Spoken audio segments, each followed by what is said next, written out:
Welcome to 13 Art Techniques Children Should Know. This is a book that is presented by Prestel, and firstly, it's about art techniques. This one is about lines. Now, lines have been here since the Stone Age. In fact, most cave art is actually just a bunch of stick figures with some pointy sharpie things called spears and very basic rudimentary animals. Back then, they only pretty much had charcoal, which is the equivalent of burnt wood, just specially burnt wood as well. And so they were able to draw things on caves. This made them look pretty dark, and other times you can even use it to shade things. And however, they smudge pretty easily, so you really need to be careful on how you preserve them. There's something that you can just go ahead and add to it that can make it last forever, though, and that's how the cave art lasted.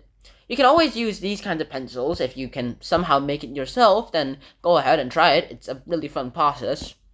And with that, a lot of people actually went ahead and drew a lot of these things too. This self-portrait of a 13-year-old person named Albrecht Dürer. We actually saw this person in previous videos. And of course, we even have a little technique where we go ahead. This might look like a pencil that's cut in half, well, at least the top part, but that's exactly what it is. So you can go ahead and rub it on pretty quickly too. In fact, Leonardo da Vinci himself, most likely, went ahead and used it in his own little self-portrait, which isn't terribly bad, I'll say. Now, moving on, next up we have carving. Now, carving, as you pretty much know, is including a hammer and the little chisel. Now, of course, the hammer itself is the thing that's banging the thing, while the chisel is the one that's creating the pictures, all the art forms, too. In fact, it's with that chisel, with the hammer, that you can go ahead and make all these kinds of beautiful drawings as well, too. Technically not drawings, they look like drawings, but they're actually statues. Now, you can go ahead and, if you are mastered it enough, you can create some sort of artwork like this, where you can make a painting, but 3D. In fact, this kind of looks a lot like that mirror in the background of the portrait that we saw in another video, right? Well, we'll see that portrait again soon enough right now here too. This one is called the Angelic Salutation. And next up, well, the title of this is actually called Tessera by Tessera. And what is Tessera? Well, if you look at this picture yourself, you can go ahead and figure it out yourself. It's these little fragments of the shape that goes ahead and creates the shape itself. In fact, it's by adding these, well, after making the model and the little model, of course, you can go ahead and add a Tessera, yes, it's called Tessera, to go ahead and make these colors, make the statue look more vibrant. This is practically me going ahead and visiting Park Royal's actual Tessera thing too. And this is pretty much the whole, the lizard itself. Here is me with my dad. Other examples of this are actually mosaics themselves. In fact, this is pretty much from the Eastern Roman Empire, also known as the Byzantine Empire, when Constantinople, technically Constantine the Emperor, Constantine the Great, went ahead and commissioned this little tessera mosaic. He went ahead and asked them to create these kind of giant painting, and they went ahead and made him and some other servants with all those little kinds of little tiles. In fact, if they were actually tiles, then it would have been probably more blocky, but also rudimentary. Alright, our next part is all along the wall. If you remember me talking about mosaics, well, now it's about fiascos. Well, frescoes, to be more specific. Frescoes themselves are paintings that are just done directly on the wall. But you can't just put it on any old wall. You have to put on the plaster first, and then once the plaster goes ahead and dries, you can then just start making your little murals too. And before you even make your murals, there's a little special process called cartooning, where you make like a little outline of your little of your drawing. And in fact, this is actually where cartoon, the word, comes from too. Like, let's say I want to draw a sword here. This might be black, so you can't see it. But here, and after that, you can go ahead and cover it up with the actual drawing yourself.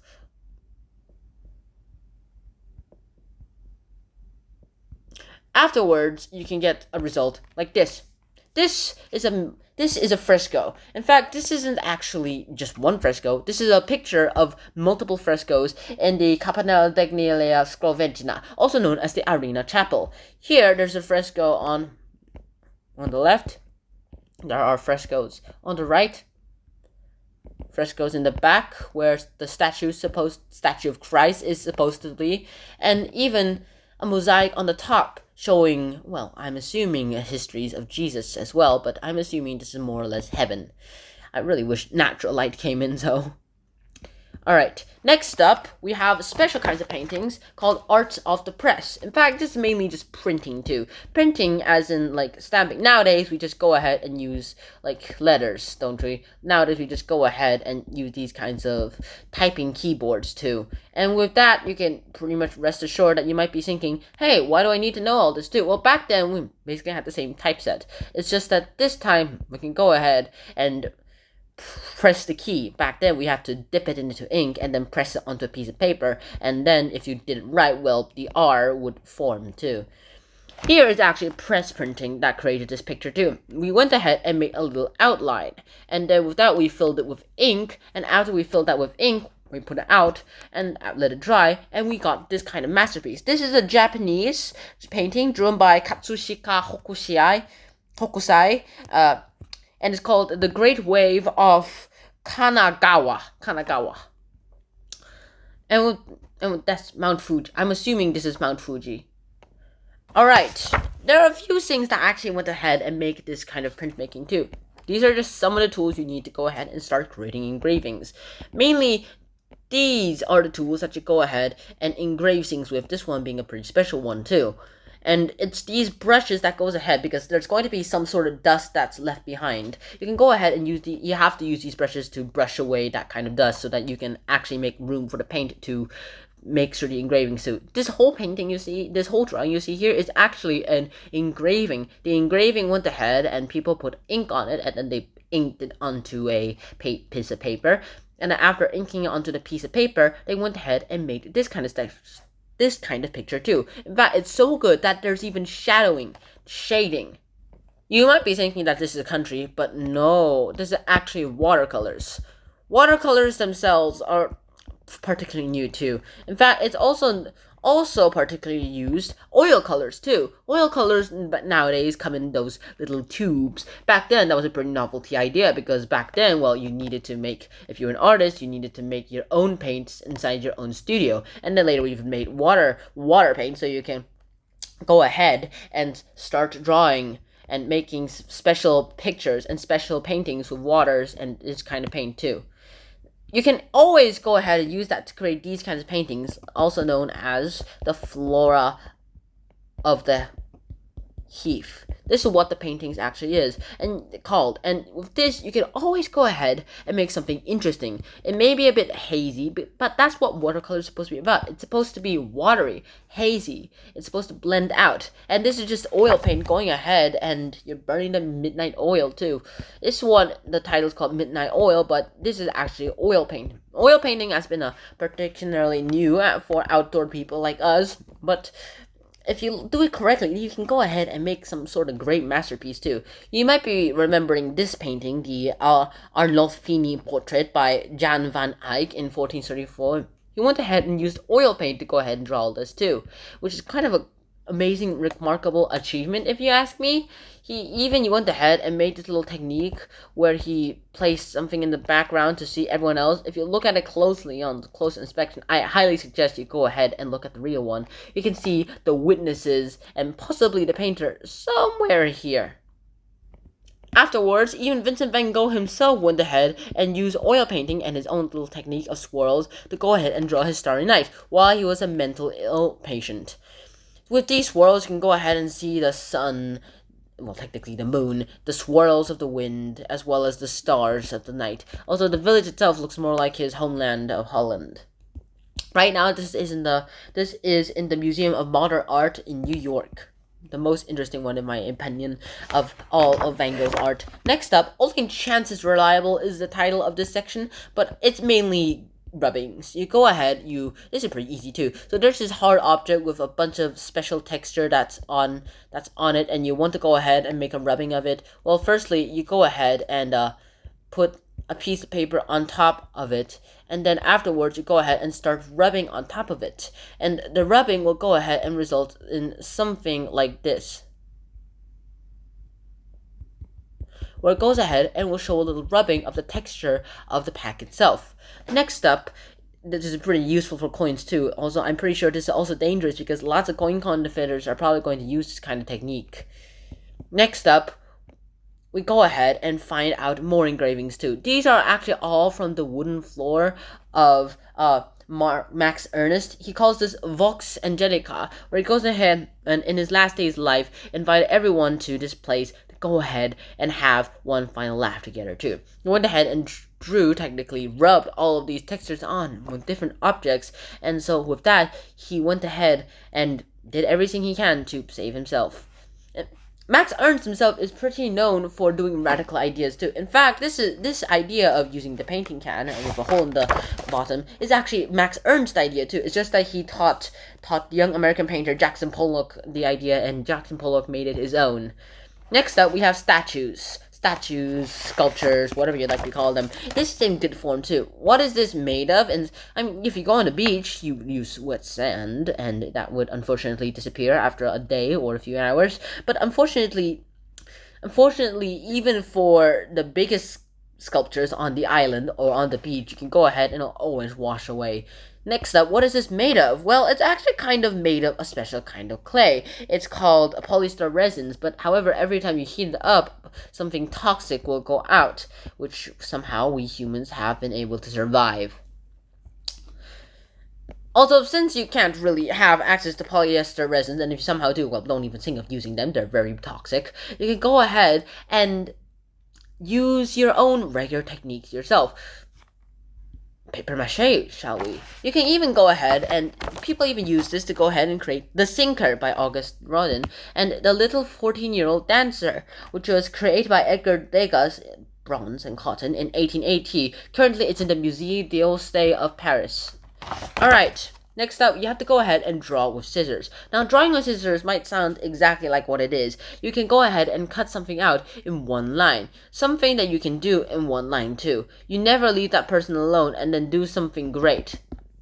You go ahead, it feels like you're cutting the image outside of your photo, outside of your ID, outside of the database, where you can go ahead and escape without getting unnoticed.